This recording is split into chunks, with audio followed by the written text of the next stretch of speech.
Listen, I need you to understand something that's happening right now in the precious metals market.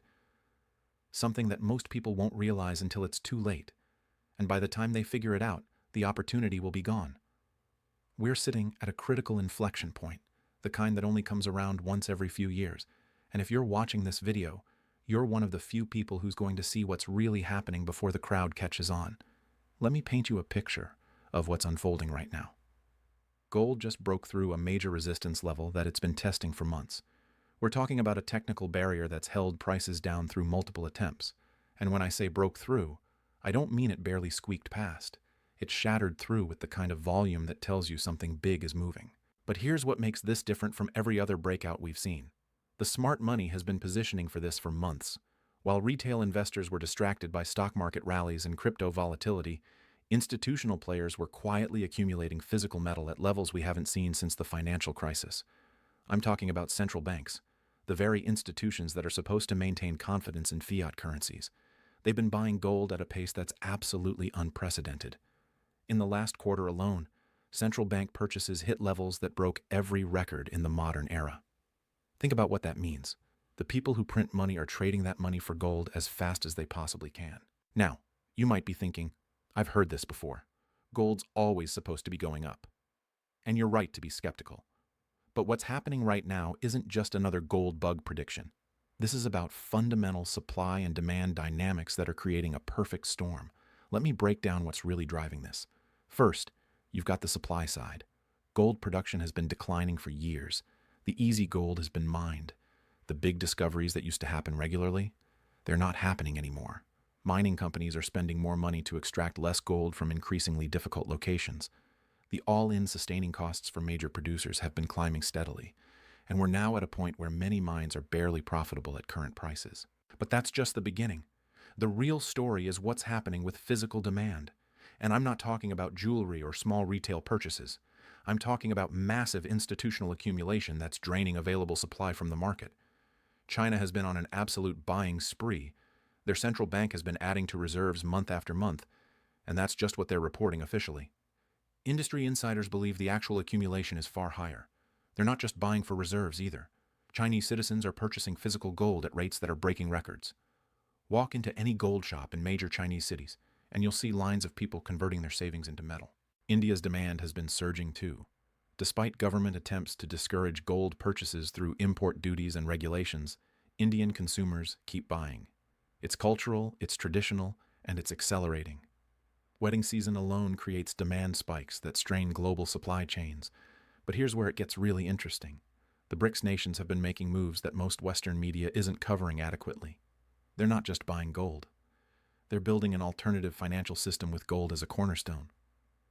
Russia has been accumulating aggressively, especially after sanctions showed them how vulnerable dollar-denominated assets can be. They learned that lesson the hard way, and they're not forgetting it. Saudi Arabia, a country that's been tied to the dollar for decades through the petrodollar system, has been diversifying into gold. Think about the implications of that. The nation that's been the linchpin of dollar dominance in global oil markets is hedging away from the very system it helped create. Now let's talk about what's happening in the paper markets, because this is where things get absolutely fascinating. The COMEX, where gold futures are traded, has been showing signs of stress that veteran traders are calling unprecedented. The ratio of paper claims to physical gold has been expanding to levels that simply aren't sustainable. Here's how this works. For every ounce of physical gold in COMEX warehouses, there are multiple paper contracts claiming ownership of that same ounce. It's a fractional reserve system, just like banking. And it works fine as long as everyone doesn't try to take delivery at the same time. But what happens when they do? We're starting to see the early signs of that stress. Delivery requests have been climbing. The amount of gold leaving COMEX warehouses has been accelerating. And the people taking delivery aren't small speculators. They're major institutions who want the physical metal, not paper promises. This creates a fascinating dynamic. As physical gold gets drained from the system, the paper market becomes increasingly disconnected from reality. You've got traders buying and selling contracts for gold that doesn't actually exist in the quantities being traded.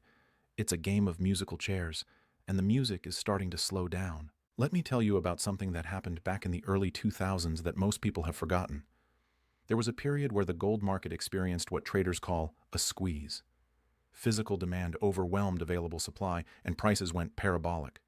People who understood what was happening made fortunes. People who waited until it was obvious lost the opportunity. The setup we're seeing now has eerie similarities to that period, but the scale is much larger. The amount of money that's been printed since then, the level of debt in the global system, the geopolitical tensions, the de-dollarization trend, it's all amplified compared to back then. Think about the debt situation for a moment. Global debt has exploded to levels that would have been unimaginable a generation ago. Governments are running deficits that they have no realistic plan to ever repay. The only way out is to inflate the debt away, which means printing more money, which means the purchasing power of that money declines. Gold doesn't have that problem. You can't print more gold. You can't create it out of thin air with a keystroke. It has to be pulled out of the ground through expensive, time-consuming mining operations. That fundamental scarcity is what gives it value as a monetary asset. Now, I want to address something important here. If you're sitting on retirement savings, if you've got money in traditional accounts, you need to understand how this affects you. Most retirement portfolios are heavily weighted toward stocks and bonds, assets that are denominated in dollars, assets whose value is directly tied to the purchasing power of currency. When currency loses value, those assets don't protect you the way you might think.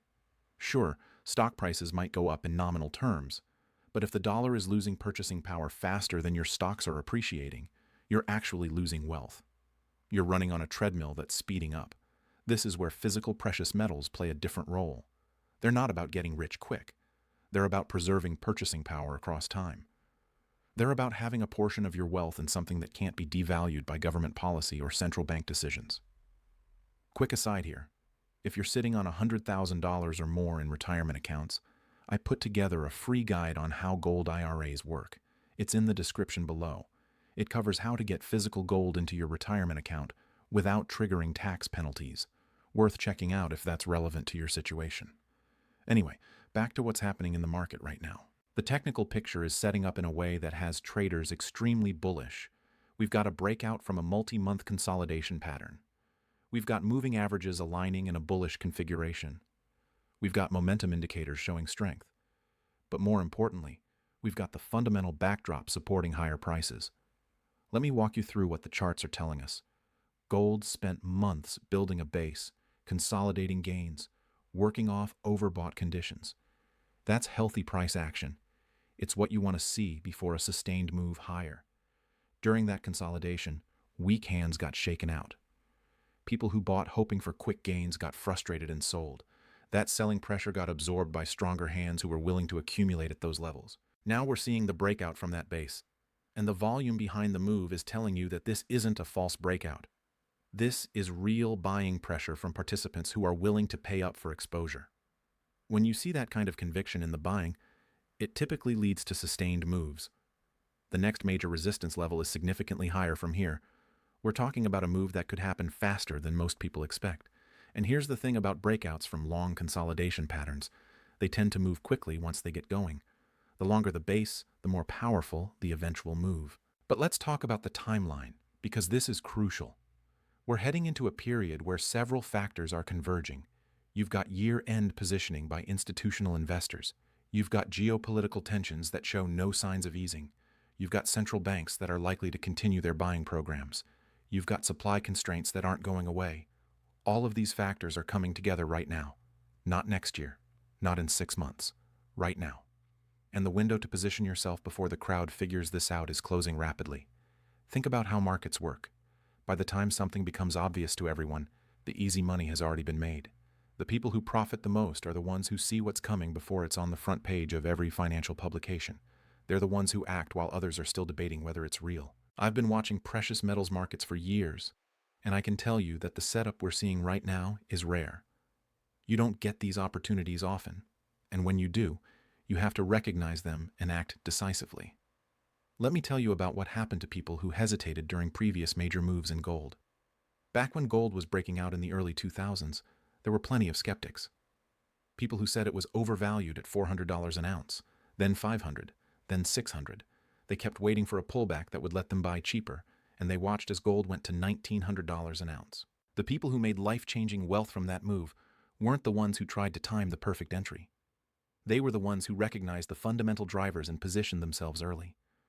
They understood that when you've got a major trend developing, Trying to save a few percentage points on your entry price can cause you to miss the entire move. Now, I'm not saying gold is going to 1900 or 2000 or any specific number. What I'm saying is that the fundamental drivers we're seeing now are as compelling as anything we saw during that previous bull market. And in some ways, they're even more compelling because the scale of the monetary expansion and debt accumulation is so much larger. Think about what's happened to the money supply. The amount of currency that's been created in the last few years is staggering. Every dollar that gets printed dilutes the value of every other dollar in existence. It's basic mathematics. When you increase the supply of something, its value relative to scarce assets declines. Gold is the ultimate scarce asset. There's a finite amount of it. The total amount of gold ever mined in human history would fit in a cube about 68 feet on each side. That's it.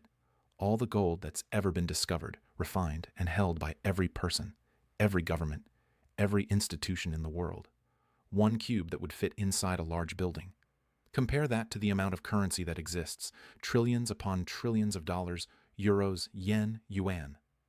Numbers so large they become meaningless, and those numbers keep growing because governments and central banks keep creating more. This is why gold has maintained its purchasing power across centuries, while every fiat currency in history has eventually failed. It's not magic. It's not superstition. It's mathematics and human nature. Governments always eventually print too much money. Always.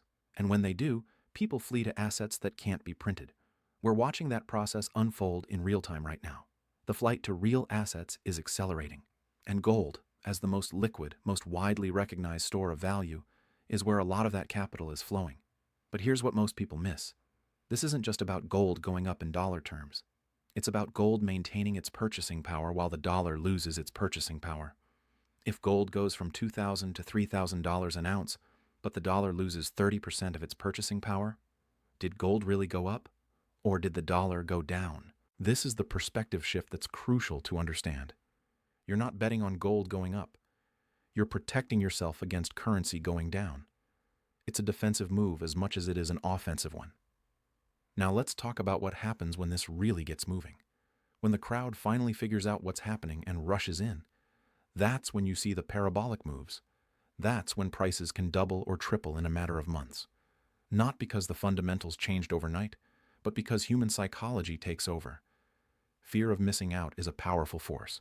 When people see an asset rising day after day, when they see their friends and neighbors making money, when financial media starts covering it constantly, they panic buy. They don't care about valuation. They don't care about technical levels. They just want in. That's the phase that creates the biggest gains. But it's also the phase where most people get hurt, because they're buying at the top. The smart money, the people who positioned early, they're the ones who profit from that panic buying.